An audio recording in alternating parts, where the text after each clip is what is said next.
Hi, I'm Nate the Clapping Bias User, and today I'm going to be reviewing this album from the best post-grunge band in the world, Foo Fighters, but here we are. While I was expecting Foo Fighters to continue after the unfortunate passing of longtime drummer Taylor Hawkins, I was not expecting them to return so soon, but in hindsight, Dave Grohl did make and release the self-titled Foo Fighters record, basically a year after friend and grunge rock legend Kurt Cobain lost his life, which results in me having a hard time listening to this album without me also looking at the self-titled debut, because they're clearly both a way Dave Grohl deals with this kind of stuff. But I feel like this record is a lot more direct about it. The grieving is all over the hook with the lyrics. It came in a flash, it came out of nowhere, it happened so fast, and then it was over. We also get it on sections where Grohl is yelling, with him saying, "Is this happening now?" Which is not only showing how he feels, but also being relatable to people who lost someone they know or care about. And it's relatability that's executed instrumentally, with the energetic head-bopping nature that's to be expected from the Foos.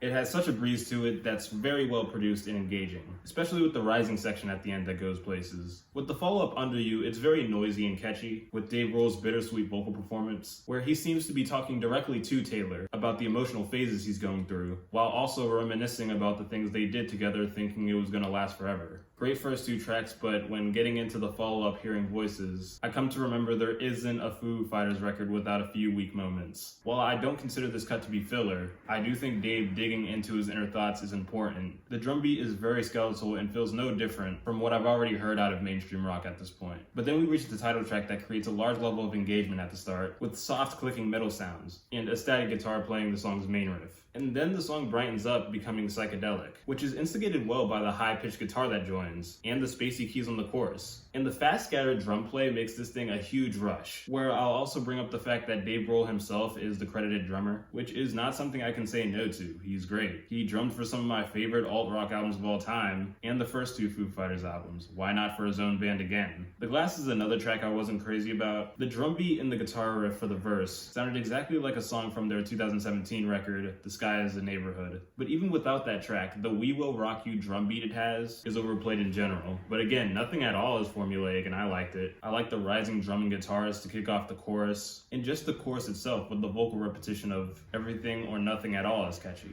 Then we get Show Me How, that I knew was going to be my favorite track on the album, from the gothic rock strings opening up the song. And that paired with the soft tapping drum beat and psychedelic droning guitars makes this track the closest Foo Fighters has ever gotten to shoegaze. And it's fucking amazing. Especially with the duet between Dave Grohl and his daughter Violet Grohl, who not only sounds beautiful backing him up, but also with her humming and individual vocal parts that helps the noticeability of her atmospheric autotune. Was totally blown away by this one, but neighboring my favorite track is unequivocally my least favorite, Beyond Me. I guess it was okay when the drums came in, but with the first half we just got vocals and guitars, where the bass backing it up was too heavy. Very headache worthy, was not a fan. And it didn't help when we got guitars overlapping each other. The second to last, Teacher, is the longest Foo Fighters track, period. Correct me if I'm wrong. And it's not long for the sake of being long. It doesn't overstay. I love the riff on the verses on the first half, and while the quieter part at the middle was my least favorite moment, it contributes to the build-up, resulting in an intense storm of a rising section at the end, where Dave is shouting out goodbye in a repeated manner, which is sad but also satisfying when you're aware of the context of the lyrics, because in the middle he talks about how he never learned how to say goodbye, but now it's the end and he does. With him saying goodbye, you can assume it ends here, but with the actual ending Rest, I would consider this to be a more essential closer. If this album was a movie and Teacher was the end, Rest would be the end credits. It starts and begins in quietness from the single guitar and vocals until we go further in and the whole thing gets loud, with static guitars I like and very out there vocals that repeat Rest, You Can Rest Now, which not only provides closure to the audience on the current state of the band, but also makes it clear the band is done with this record, and everything they release past this point isn't going to be centered around death and grief as much as this one, because I can't say completely.